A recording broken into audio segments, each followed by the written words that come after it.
Bueno, pues ya ha terminado la sesión para padres, conociendo de verdad el autismo en Asperger, y la verdad es que muy bien, ha estado muy chula la formación, creo que ha sido muy interesante para ambas partes, tanto para las familias como para mí, que siempre aprendo mucho de estos encuentros. También para las personas en el espectro, que había unas cuantas que estaban entre la gente, entre el público. Y nada, como digo, muy contento, ha ido todo muy bien. Creo que hemos dado unas pinceladas muy importantes acerca de cómo se debe entender en verdad el autismo, yendo más allá de la sintomatología, comprendiendo aspectos más nucleares que tienen que ver con la forma de percibir la realidad, una forma que no se considere un síntoma, sino simplemente una forma distinta de percibir la realidad que desgraciadamente en la interacción con el entorno a veces da lugar a esa sintomatología autista. Creo que los padres han entendido bien este enfoque, lo han agradecido, que no se hablase simplemente de síntomas y luego pues resolviendo muchas dudas, firmando muchos libros de la guía autista. Muchísimas gracias a la gente que ha venido con su libro para firmarlo, siempre un placer. Y especialmente gracias a mis dos autistas del demonio que han aparecido por ahí en la charla y que además han participado de una forma muy interesante en esta jornada. Así que nada, a reponer un poco de fuerzas ahora, a descansar, y mañana tenemos la formación para profesionales que va a ser también muy interesante.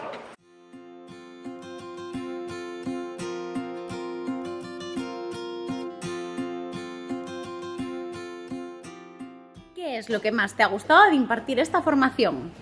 Me ha gustado ser un conejillo de indias para Asperger, pero ha sido una relación consentida de abuso. Yo también les uso a la asociación como conejillo de indias porque ha sido la primera vez que he hecho este curso de introducción al diagnóstico diferencial, así que nada, encantado con esta primera experiencia. ¿Cuál de los puntos tratados consideras que es más fundamental?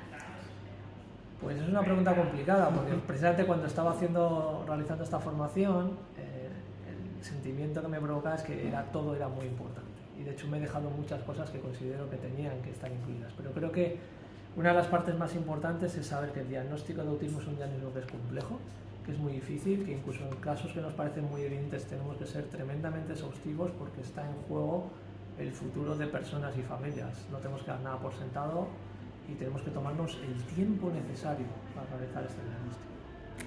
¿Disfrutas más formando a profesionales o a familias o personas autistas?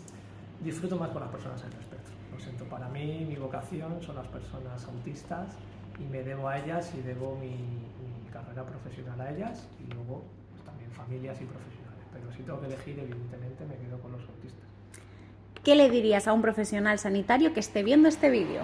Pues le diría que no se fíe de lo que aprende en los másteres sanitarios, en la carrera. En la carrera prácticamente no se da el autismo, lo que se da está muy obsoleto, lamentablemente, los planes de estudios están así. En los másteres sanitarios no se trata el autismo y el autismo es una etiología muy complicada en la que hay que sobreespecializarse. Entonces, lo primero que te diría es que si no sabes de autismo, no opines del autismo. Aprendas, escuches y en todo caso derives. En esta formación de diagnóstico diferencial de Daniel Millán aprendí la primera parte más importante, las diferencias de procesamiento de manera clara que tienen las personas neurodiversas, en este caso TEA, con las neurotípicas, y sobre todo donde tengo que poner el foco de cara a realizar una buena valoración de una persona dentro del espectro. Pues en esta formación de Daniel Millán me ha gustado mucho su parte del embudo cortical, ya que expresa un poco también a nivel de lenguaje la diferenciación de diagnóstico para tener en cuenta el hiperrealismo de cómo cada niño primero tendrá que pasar de la parte real a la teoría de la mente. Pues yo de las cosas que más valoro de esta formación ha sido una, la cantidad de diagnósticos con los que debemos comparar a la hora de hacer diagnóstico diferencial, y segundo, la parte de centrarse sobre todo en los procesos y no tanto en la sintomatología entera. Lo que más me gusta de la formación es la facilidad de palabra que tiene Daniel Millán y lo fácil que hace pues entenderlo, ¿no? Además, los ejemplos que pone te hacen recordar a cada uno de los usuarios y bueno, pues un poquito más de facilidad en la internet.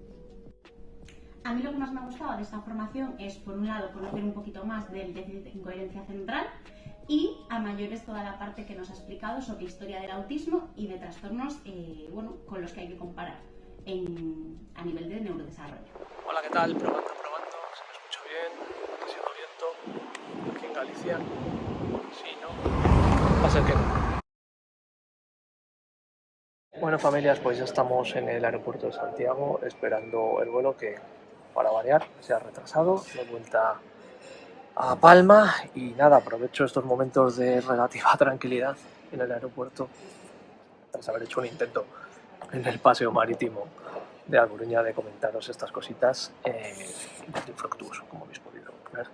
Comentaros un poco un resumen un poco de este fin de semana, que creo que bueno, pues ha sido muy fructífero en todos los sentidos. Bueno, primeramente agradecer a Asperga por la acogida, el proponerme hacer esta formación, esta charla de las familias, y no solo eso, sobre todo por el trato recibido, especialmente de Rita, presidenta, también de las profesionales con las que más he interactuado y que más han solicitado esta formación, con Sira, con Teresa. Muchísimas gracias por poder contar conmigo para esta formación y sobre todo por tener ganas de seguir formándoos y aprendiendo, que creo que es algo que es fundamental e imprescindible en este campo. En el momento en que creas que lo sabes todo, estás perdido. Eso no es un buen profesional. Entonces, bueno, enhorabuena por querer seguir formándose, como voy a hacer yo dentro de muy poquito. Y bueno, voy a hacer una pequeña reflexión, si os parece, de un poco de lo que ha dado de sí, ¿no? Este fin de semana, que no ha sido poco. El primero hemos tenido una jornada con un encuentro con personas en el espectro y con familias el viernes, y una charla que titulé como Conociendo de verdad el autismo.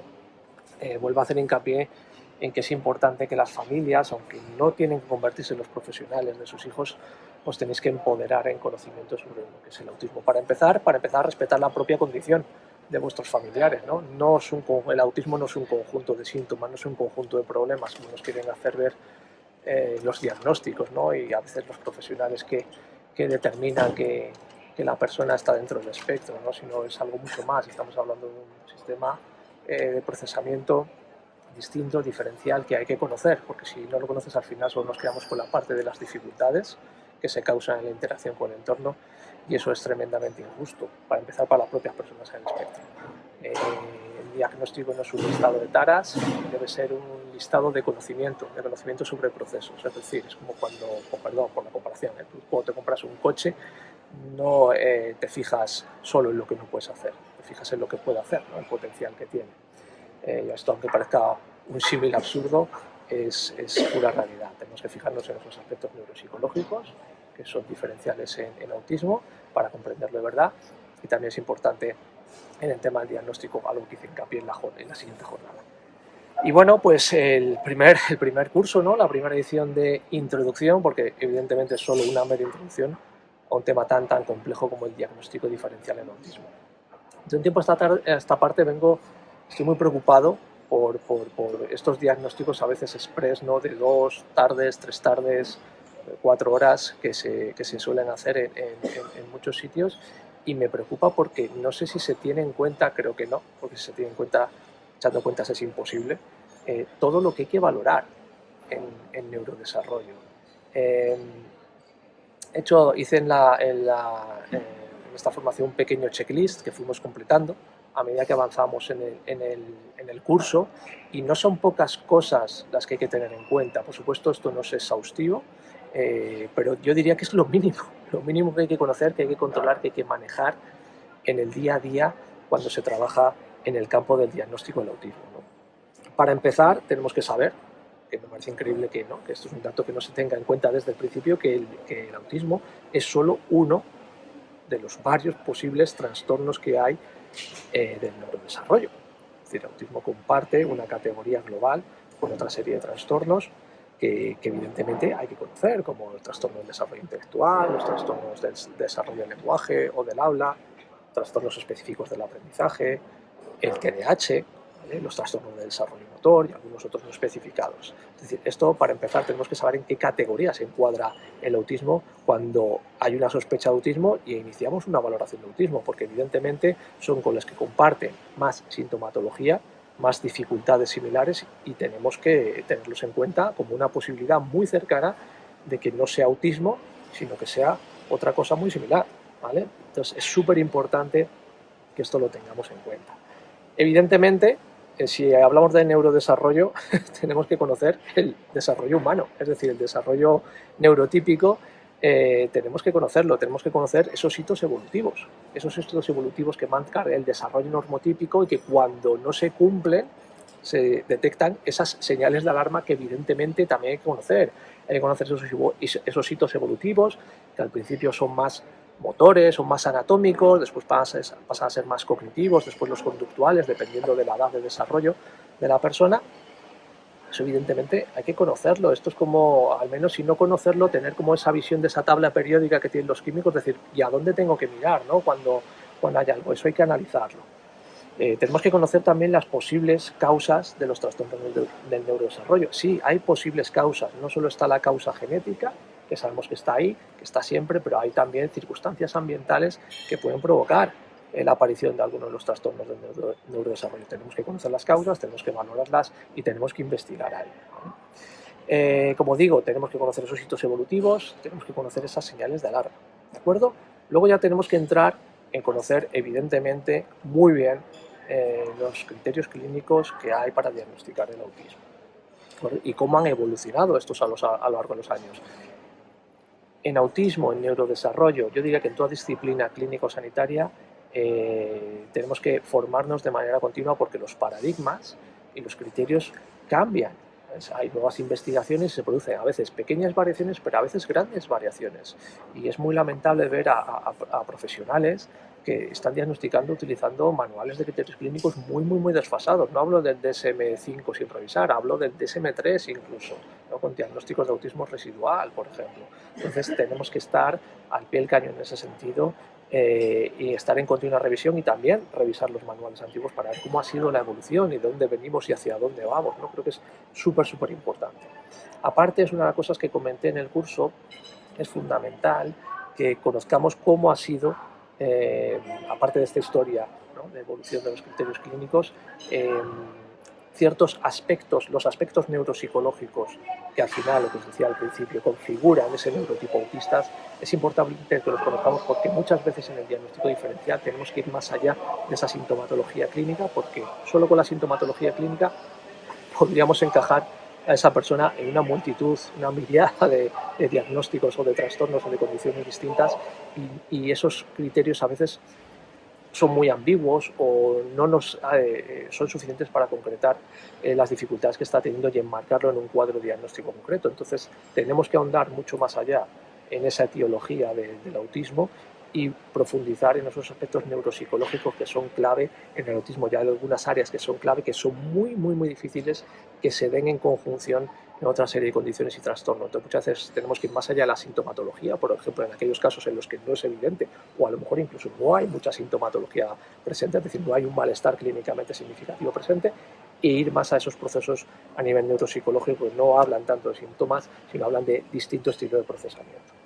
Después otra cosa que es muy importante y que raramente se tiene en cuenta, y es que el diagnóstico en autismo, sobre todo a partir de ciertas edades, a partir de 10-12 años, tiene que ser un diagnóstico diferencial, porque esa sintomatología se puede confundir con otra serie de aparición, de otra serie de circunstancias, de condiciones y de trastornos, que no son pocos, son al menos 15 entidades diagnósticas.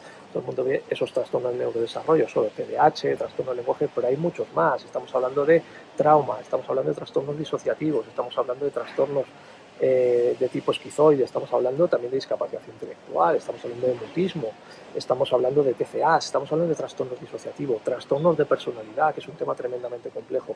Hay que tenerlos en cuenta porque sintomatológicamente hablando muchas veces son muy similares, por no decir casi idénticos, a manifestaciones que pueden tener las personas en el espectro del autismo desde el punto de vista sintomatológico.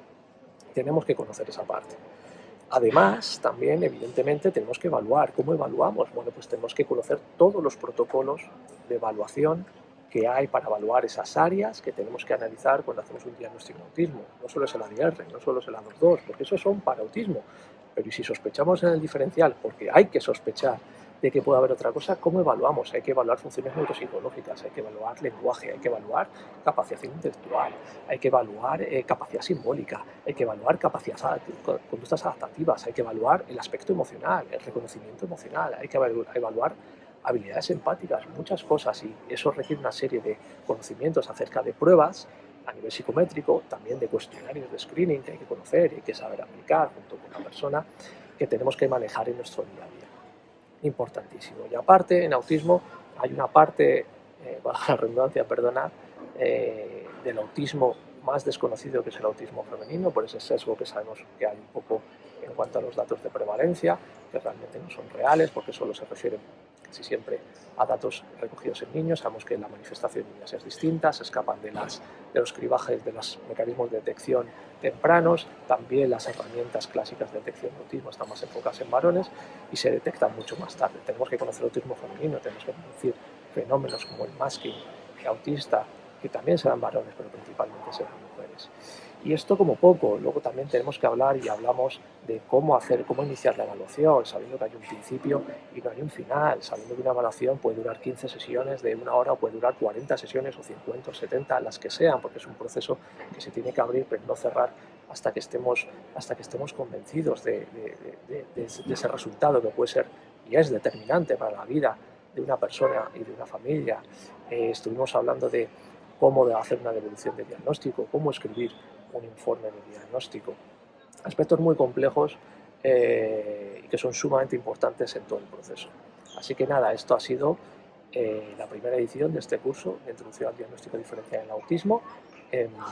Yo espero que os haya gustado, hayáis aprendido, os haya hecho reflexionar sobre cómo hacemos los procesos de diagnóstico, que os haya hecho dudar, porque creo que la duda es súper importante. Como digo, cuando un profesional cree que lo sabe todo, estamos perdidos, los que nos movemos en su mano, ¿no?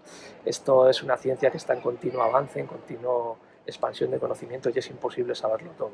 Entonces hay que seguirse reciclando y ser humilde en ese sentido, y saber que tenemos que seguir aprendiendo.